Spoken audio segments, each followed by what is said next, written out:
Namasté. Bienvenue à nouveau sur le site Boguru Mario. Encore aujourd'hui, on va examiner une question qu'un auditeur m'a envoyée. Une question que j'aime bien. La question est celle-ci. Est-ce que le monde va changer? Facile à répondre. Oui, le monde est en perpétuel changement. Le monde est en évolution, constamment. Tout change d'instant en instant, de minute en minute. Tout change. Évidemment, la question se veut beaucoup plus profonde. Ici, en Occident, on vit dans un monde matérialiste, un monde individualiste, démocratique, capitaliste. Est-ce que ce monde-là va changer? Oui. Toutes les sociétés viennent qu'à s'effondrer un jour, qu'à changer, qu'à se modifier. Je crois pertinemment que le monde va changer, qu'il va devenir autre. C'est essentiel. Il va se spiritualiser bientôt.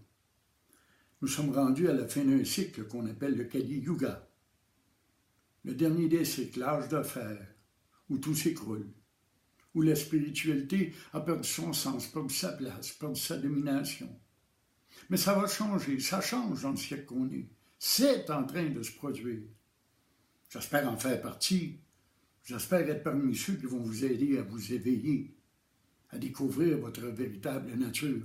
Car il fut un temps où les êtres humains, où tous les êtres vivants vivaient leur propre nature, leur nature spirituelle. Ça va se reproduire à nouveau. Ça sent bien, c'est commencé. Il y a déjà des êtres qui se réveillent. Il y en a plusieurs, croyez-moi. Il fut un temps où il n'y en avait seulement qu'une centaine par siècle, puis une centaine par génération. Aujourd'hui, on pourrait dire des centaines par année se réveillent, connaissent la réalisation, connaissent l'illumination. C'est fantastique, vous savez.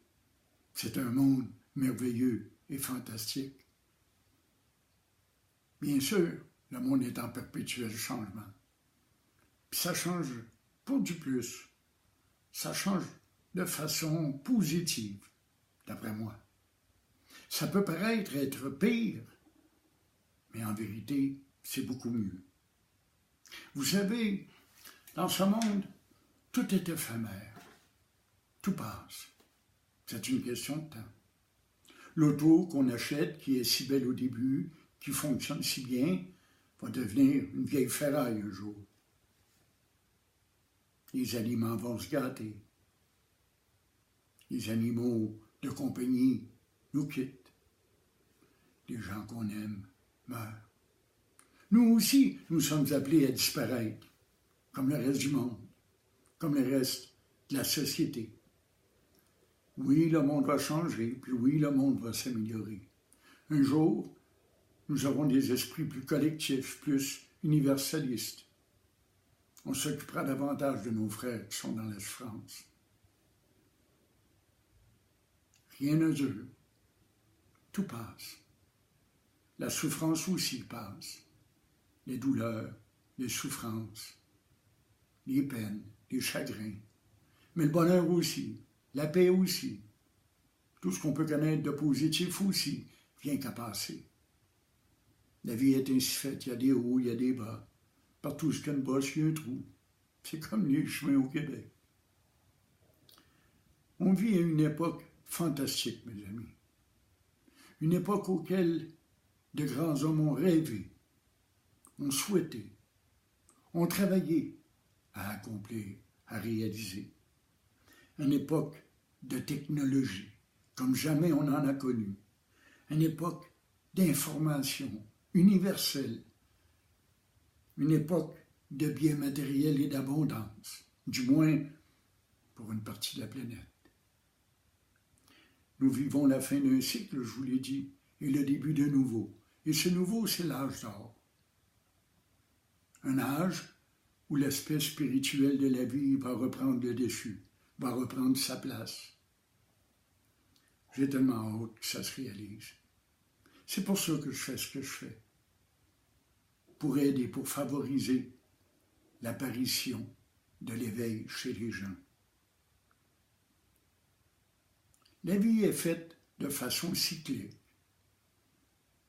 Les saisons, le temps, le lever puis le coucher du soleil, les marées, la vie humaine, la vie animale, où l'on passe de la naissance à l'enfance, de l'enfance à l'adolescence, de l'adolescence à l'âge adulte, de l'âge adulte à la maturité toujours plus grande.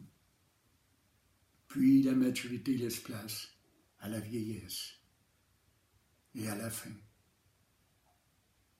Une fin qu'on ne peut éviter, qu'on peut peut-être repousser avec les bienfaits de la médecine et de la science. Une fin qui va venir de toute façon. C'est pareil dans tous les différents mondes. C'est pareil dans toutes les sociétés. Tout a une fin. Notre monde doit disparaître pour renaître. Les sociétés et les peuples ont un karma, pareil comme l'être humain. L'être humain vit selon le karma qu'il a accumulé, vit des expériences utiles à son éveil, et si l'éveil n'est pas accompli, il revient, vivre à nouveau son karma, ce qu'il a accumulé dans les vies précédentes. Mais c'est pareil pour les sociétés. Il y a un karma social à chaque peuple, à chaque société qui existe dans ce monde ou dans d'autres mondes. Les sociétés aussi naissent et renaissent. L'âge d'or approche. L'âge d'or, c'est l'éveil. L'éveil de la conscience humaine. L'éveil d'une conscience universelle. Nous avons une conscience individuelle, mais nous avons également une conscience universelle. Nous avons conscience d'être conscients. Nous sommes conscients de la conscience individuelle. Certains disent que c'est ce qu'on appelle l'homo sapiens sapiens, conscient d'être conscient. Le terme n'est pas tout à fait exact, ce n'est pas la raison pour laquelle on dit homo sapiens sapiens, mais c'est une belle description de ce qu'on est. On est conscient d'être conscient. Il y a une conscience derrière tout ça. C'est ce qui demeure dans le sommeil profond.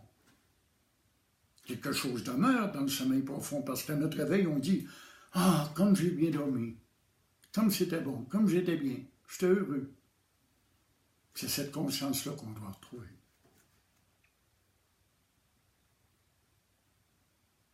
Le monde commence à s'éveiller. Le monde change et tire à sa fin actuelle. Ça ne veut pas dire la fin du monde, ça veut dire la fin de ce monde, le commencement d'un monde nouveau. On s'en aperçoit à chaque nouvelle génération. Chaque nouvelle génération est différente de la précédente. Elle corrige des erreurs, elle en apporte de nouvelles, elle se transforme, elle se modifie, elle avance, elle évolue. D'après moi, elle évolue pour du plus. Elle se complexifie. Elle est de plus en plus compliquée et complexe. C'est ça le monde. Le monde avancé évolue. Et je crois que cette évolution a un but. Et le but est l'éveil. Tout l'univers travaille à cette fin. Et bien sûr, comme je vous l'ai dit, je veux contribuer à cet éveil. Par ces petites vidéos, par des petits livres que j'écris, par des conseils que je donne à des amis. Je veux y contribuer, c'est mon but, le but que je me suis fixé. Puis j'espère que vous allez en profiter et vous fixer le même but que moi, les mêmes objectifs. On a tous besoin d'aide. Moi aussi, j'ai besoin d'aide pour faire connaître la voie directe de l'Advaita Vedanta. Moi aussi, j'ai besoin d'aide pour porter ce message. Peut-être en ferez-vous partie, je l'espère du moins. De plus en plus de gens s'éveillent. J'en vois de plus en plus autour de moi. Quand j'ai commencé à m'intéresser à la spiritualité, il y a peut-être une trentaine d'années, il n'y avait pratiquement aucun livre de disponible. Il n'y avait personne qui connaissait l'Advaita Vedanta. Personne n'avait entendu parler des religions orientales, des philosophies mystiques. Aujourd'hui, il y en a, de plus en plus. Ils sont encore rares. Ce n'est pas la majorité des gens qui connaissent ça et qui s'intéressent à ça. Mais il y en a. Heureusement, sinon je serais encore tout seul. Il y en a de plus en plus et il y en aura de plus en plus. Parce qu'à la fin d'un cycle, autant la spiritualité est-elle attaquée et absente dans bien des domaines, autant les possibilités de se réaliser augmentent. C'est proportionnel. Comme plus on monte haut, plus il y a de danger de tomber bas, mais plus on descend bas, plus il y a de possibilités de rebondir haut. Et c'est ce qui se produit actuellement. Ceux qui rebondissent pour de vrai, ils se réalisent. Ils rendent réelles les réalités, les vérités exprimées par le véritable éventail, les sages, les grands riches de ce monde. Pratiquez. Pratiquez spirituellement et éveillez-vous. C'est ce que je vous souhaite. C'est ce que je vous demande. C'est ce que je vous encourage à faire. C'est là que je peux vous aider et que je veux vous aider. Chacun et chacune d'entre vous. Vous savez que j'adore quand vous me faites parvenir vos questions. J'ai une grande gueule. J'aime ça répondre à vos questions. Vous pouvez les envoyer via Facebook ou Messenger à Bogourou, B-O-G-O-U-R-O-U.